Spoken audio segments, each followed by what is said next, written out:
Mom, Dad, I humbly suggest you save some money and shop Amazon for back to school. It's for my growth, meaning my body's growing at an alarming rate. And clothes you buy me this year will be very small very soon. Plus, the clothes I love today will be out of style tomorrow. But at least your wallet doesn't have to be my fashion victim if you shop low prices for school at Amazon. Hopefully this is helpful. Amazon. Spend less, smile more.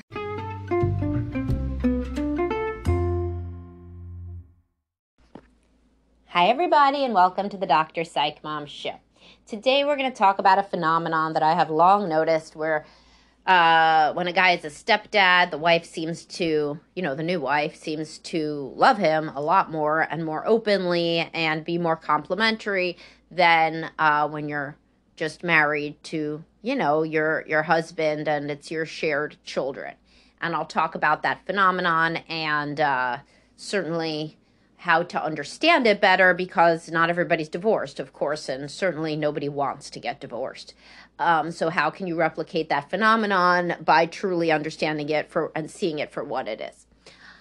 And before we do that, please do subscribe. Most recent subscriber, well, the one that's coming up actually is porn doesn't create masturbation. Something that somebody said on Facebook is wrong. I believe that is completely wrong. A lot of guys think, oh, why am I so down on porn? Like guys would masturbate the same amount without it. No, you wouldn't. And I have a wonderful analogy for how to better understand that.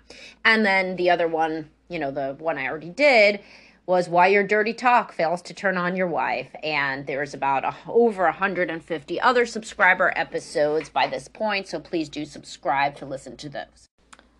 So when people get divorced, there's all this stuff all over the internet that, by the way, of course, is bullshit, but about how men aren't going to want to date women with kids. And of course, for any of us who've had kids and been divorced, that's wrong. Men tend to, like other people, humans, tend to be attracted to people who are like them, and in the same stage of life and with the same reference points and who remember the same songs coming out in the same years. And while there are some men that remarry much younger women, and I have a podcast on that. Most people marry somebody, same as they did the first time around, who's same age or a little bit younger. The average is 2.5 years or something for the age disparity between men and women, and that seems to hold true in first or second marriages as well. But in the second marriages, if the woman has kids, she's basically been taught that, no guy's going to want these kids. And also, there is no biological imperative to take care of another man's kids, right? So it's interesting. I was just reading this book. It was, really great book. I read it to my children over the course of really months out loud. And the book is Solito by Javier Zamora, and it's the account of him crossing the border. All the way from El Salvador when he was 9 or 10 years old. And on that journey, it's really a good book. You should read it. But anyway, this is not a spoiler. But on that journey, he was 9 or 10, and there was a guy who was 19. And there was a mom and a daughter. And so basically, he couldn't go with anybody. He was going to his parents who were in California, and he was leaving from where he had been living with his grandparents in El Salvador, but nobody could cross with him. But this guy and also another mom who had a kid his age, which kind of people would understand more. Like a woman who has a child, yeah, she's going to understand and feel more empathy for him than some young dude. And so he would have died if people didn't watch out for him. As a boy, he was crossing the desert and, he had to try I'm not going to spoil it for you. But anyway, it was very hard. And he would have died if this guy didn't look out for him, and also this other woman who had a kid. But the guy, who was a young guy, looked out for him and the woman with a child, and they basically acted as a little family. And that kept him alive, This guy didn't have to do that, and other guys that were his same age left. They just kind of left on their own when the coyotes who were trying to get them across, messed something up. Others of them just, left and did their own thing and tried to cross on their own. And this guy didn't, and he didn't have any biological reason. This wasn't his kid, wasn't his brother, wasn't anything. This guy stayed, and walked much slower for him and helped him and carried him and all sorts of stuff. So it was a very touching story. And the author said that some of why he wrote the book was to get back in touch with these people who he never got in touch with. He lost touch with them. Everybody was not able to stay in touch. It was a stressful time, right? And they were living all across the U.S. once they got here. But anyway, the point is that really shows you why a woman would really respect the stepdad of her kids. Like, of course, she loves the guy if she remarried him, but if he takes over, watching out for her kids with no reason to do it besides being a good guy, because it's not his biological imperative, then that really is something to look up to and to respect, and so it's for her too. Like it's to be a good guy, but it's also for the woman because these are the woman's kids. So we wouldn't know the kids without her. So it's certainly first out of love for her. And then it's to be a good person in a situation where you do not have a genetic reason to perpetuate, these, to be so interested in the development of children that aren't yours, like that does not, there's no biological reason for that, right? And so it's all the more meaningful, and if you think, oh my God, that's like so, evolutionary to the point of it not being romantic or whatever. Why don't we just think about world's easiest analogy that can help every man understand why that would be meaningful to a woman? Somebody going against biological imperative for the sake of the relationship and being a good person. What about all the damn sex you want to have when she doesn't want to? When she's not ovulating and she's not going to make a baby. But yet guys value the non-baby making sex more than the baby making sex, because she's just doing that one to procreate, I mean, that's, of course, you understand that. But the other one, especially when she's not in the mood, and especially if it's after her fertile years, that's just done out of love for you and to be a good partner, And so that's much more meaningful than like your 25-year-old wife jumping on top of you saying, I'm ovulating, let's make a baby. I mean, that's fun, sounds fun, right? But, it's not actually fun for a lot of people because they're like, well, this isn't about me at all, So that's kind of the same thing that you get if the guy is doing this not for his own legacy, not for his own, well, it could be his emotional legacy, obviously, but not for his own biological or genetic legacy, not because his own self is activated, like a guy seeing a kid who looks just like him, and now this kid's going to play baseball like he never could. But, it's his genes, it's like almost like him. It's like vicarious. Everybody's seen this, vicariously living through your kid. He's going to be even better than you could be. And he has your genes, and then you could take ownership for it, on some deep subconscious or conscious level, and it's your genetic material. That's kind of the point of everything, is to perpetuate your own genetic material. And so a woman who sees her own husband taking the kid out to play catch, yeah, that's nice guy, that's a good thing for him to do. I'm sure your son's having fun, but it's not for her. It's not for her even at all, as it shouldn't be, right? I mean, it's his own kid. So he's taking his kid out, like, good, this is a good guy, great. And it has zero to do with her. So you could see, I mean, it's just facts. It's the facts on the ground, right?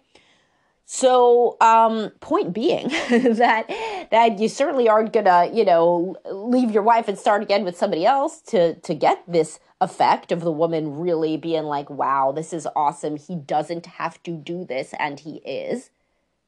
And I see this kind of like literally, it's so many of when I see people like really being, seeming in love with their husband, is frequently second husbands. And being, as most people have kids, it's the ones, who are good with the kids, and this is big. And if you go to our Facebook group, blue subscribe button on my Facebook page, you'll see a lot of people who are remarried. And a big thing is if the person is good with the kids. That's like a huge, huge compelling thing. I know it is for me in my marriage, that my husband is good with the kids. And those are not, my kids are not his biological kids. The reason that he would be helping or working with or taking care of my kids was first for me, and then after that to be good to them. And it's not, so it's not about him, it's not about then that his genes are going to flourish.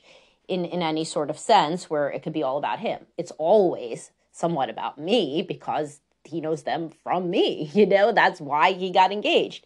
And then it's because he must love them for them versus because they're his. So it's kind of always keeps that very salient. And then, of course, you're going to be grateful to somebody who does something they don't have to do. That's anybody. That's human nature. That's the analogy of the woman having sex when she's not in the mood or when she can't even have a baby, etc.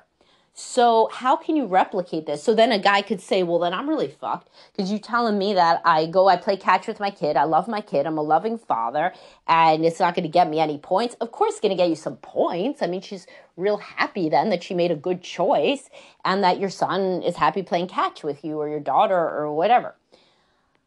But what can you do? What about the part where I said it originally at least is all about the woman? It's all about that you love the woman so much that you're going to take on the children and do your best by the children. Well, it's literally then has to be the opposite within a biological family unit, right? And it's very intuitive when you open your mind to it. In order to get the same treatment and the same gratitude and the same appreciation that the guy would get who takes on the kids for the sake of the woman and then gets really into it, you have to get that into the woman. You have to be that much into your wife. Because once you have kids, biologically and evolutionarily, they are supposed to be your priority because that's the entire point of perpetuating the species. So a guy who gets really obsessed with taking his son to baseball practice all the time, I've not really seen that to be something that women are like, oh yeah, that really makes me feel good. It's not about her. And again, it shouldn't be about her.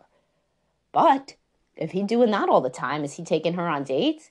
Is he making her feel special? Is he sacrificing anything for her? Or is basically his life become between baseball practice and work? Because that is increasingly a lot of the situation that I see with older parents with more resources. Dads can be just as obsessed with the kids as moms, and then you are forgetting her. And that's what's never forgotten in the dynamic with the step-parent. It's always evident that it is about you, That is why they're here. That is why they are doing these things, And they have their own relationship with the children, and that's great. But how did that get there? Out of love for you. And then it didn't matter that there were all these extra kind of little appendages at first, And then you come to love them, et cetera, and then you're doing right by them, and you don't have to. So the whole thing is going out of your way. That's what's going to make a woman feel like you are, awesome. Is if you go out of your way and you do things you don't have to do. So here's when you get more brownie points and it's not all about brownie points. It's just obviously a shortcut, of how to talk. But you would make your wife happier if you were to plan something special just for her. You were to go out of your way just for her. You were to, when there's like something that you want to do versus something she wants to do, you let her pick, right? You want to see the movie, but she wants to see a different movie, so you let her pick. Make her the special priority, Making a woman feel like she is your special priority gets you a good relationship, if she's at all emotionally healthy. Seeing that you sacrifice for her. You wanted to go to work early, but you didn't because she needed help with XYZ, with the children.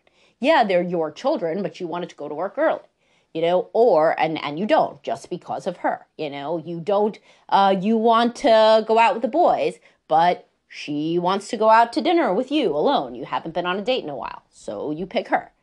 When you can pick your spouse over other things, particularly if you're a more avoidant person and she has asked for more connection with you, then you are showing that you put her higher than other things in your life. You put her higher than basically being free.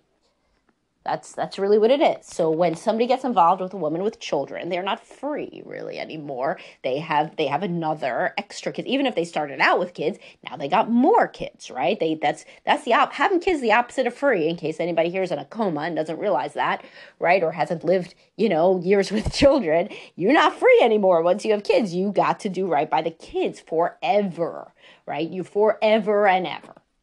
So, and of course, this changes as they get older and they get more independent. But still, an adult child calls you in the middle of the night and they're struggling, they have a crisis, you go. Hopefully you're in that situation and not estranged, Estranged people want to wish that they were in a situation of getting in the middle of the night calls. But the point is, so what do you have to do then if you are in your first and hopefully only marriage? Being a good dad isn't for her.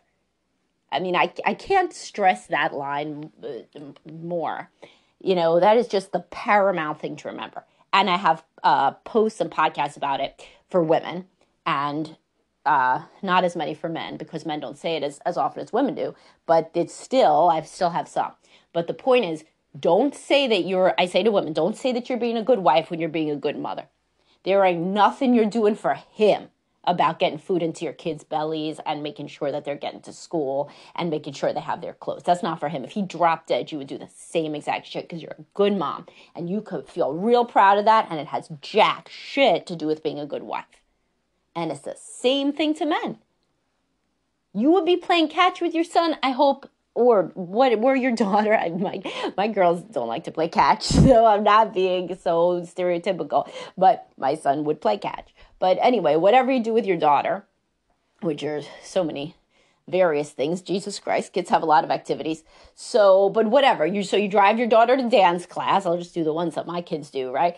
So great, that's your kid. Hopefully you would get her ass to dance class, even if your wife dropped dead, God forbid, right? So you're not being a good husband getting your own fucking kid to dance class. Whereas, the stepdad does seem like a pretty good guy to get the kid who isn't his kid to dance class, right? So, this because it's not his kid, right? And so, of course, it becomes your kid over time. You love them like your own kid. But at least at first, it's obviously not your kid. So it's obviously a sacrifice that you are doing that you don't have to do, like the guy in the Solito book didn't have to stay by the kid. He didn't have to. If that was his own father that was crossing with him, nobody would say, what a good guy, he didn't abandon him in the desert. What the fuck? Who would do that? Like, if he did that, he'd be a monster. But if a 19-year-old boy, crossed on his own, he wouldn't be a monster. He would be normal, Anyway, the point being, nobody should say to their spouse that taking care of their own kids is how they're being a good spouse. So therefore, if they're your shared biological children, you have to go above and beyond with the spouse themselves.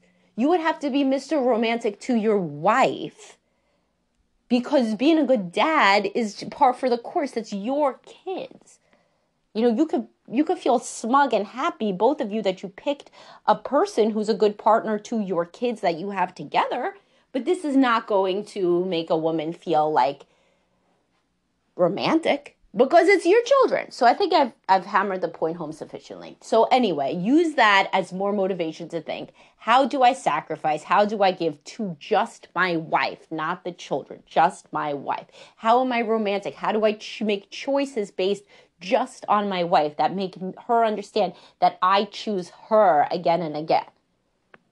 So it's something to think about. All right, and I will talk to everybody soon, and have a great day. Hope you got a lot out of this. And if you are in a second marriage where somebody, is the stepdad to your children and you really appreciate it and love them, then obviously this would be a good one to share with them. I know I have a lot of divorced and some of which are remarried readers and listeners.